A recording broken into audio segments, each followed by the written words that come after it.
తానా ఫౌండేషన్కు ప్రస్తుత అధ్యక్షుడు శశికాంత్ వల్లేపల్లి 2 నెలల కిందట ఫౌండేషన్లో నిధులు తక్కువగా ఉన్న విషయాన్ని ఆయన గుర్తించారు. కాస్త జాగ్రత్తగా గమనిస్తే పెద్ద మొత్తంలోనే నిధులు పక్కదారి పట్టినట్టు తేలింది.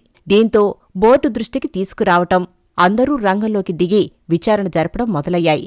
ఫౌండేషన్ పాత పాలకవర్గంలో వెంకటరమణ యార్లగడ్డ అధ్యక్షుడిగానూ, శ్రీకాంత్ పోలవరపు కోశాధికారిగానూ ఉన్నారు. వాళ్ళిద్దరి ప్రమేయం లేకుండా నిధులు పక్కదారి పట్టే అవకాశం లేదని బోర్డు నిర్ధారించుకుంది.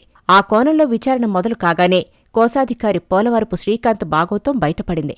ఆయన సంస్థ బృహత్ టెక్నాలజీస్కు మొత్తం $30,41,000 మేరకు దశలవారీగా బదిలీ అయింది. అది మన కరెన్సీలో 26 కోట్లకు పైమాటే. ఇలా ప్రాథమిక ఆధారాలు దొరకటంతో ఫౌండేషన్ బోర్డు వాళ్ళిద్దరికీ షోకాజ్ నోటీసులిచ్చింది. బోర్డు సమావేశానికి వచ్చి ఇద్దరూ సంజాయిషీ ఇవ్వాలని ఆ నోటీసులో చెప్పింది.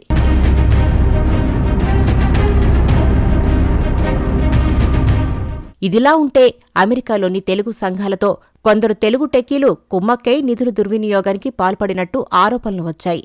యాపిల్ గ్రాంట్ ప్రోగ్రాంను దుర్వినియోగం చేశారనే ఆరోపణ మీద 185 మంది తెలుగు ఉద్యోగులను ఆ సంస్థ తొలగించింది. మరికొన్ని సంస్థలు కూడా ఇదే బాటలో తెలుగు ఉద్యోగులను తొలగించవచ్చుననే ప్రచారం సాగుతోంది. యాపిల్ గ్రాంట్ ప్రోగ్రాం ద్వారా తెలుగు సంఘాలకు విరాళాల రూపంలో ఇచ్చిన నిధులు ఉద్యోగుల సొంత ఖాతాలకు మళ్లించినట్టు యాపిల్ సంస్థ నిర్ధారించింది. దాంతో నిధుల కుంభకోణం మీద ఎఫ్బీఐ, అమెరికా కోర్టులు రంగంలోకి దిగాయి.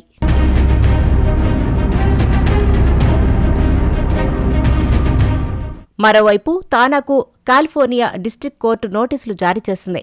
తానాకు సంబంధించిన మొత్తం సమాచారంతో కోర్టు ముందు హాజరు కావాలని ఆదేశించింది.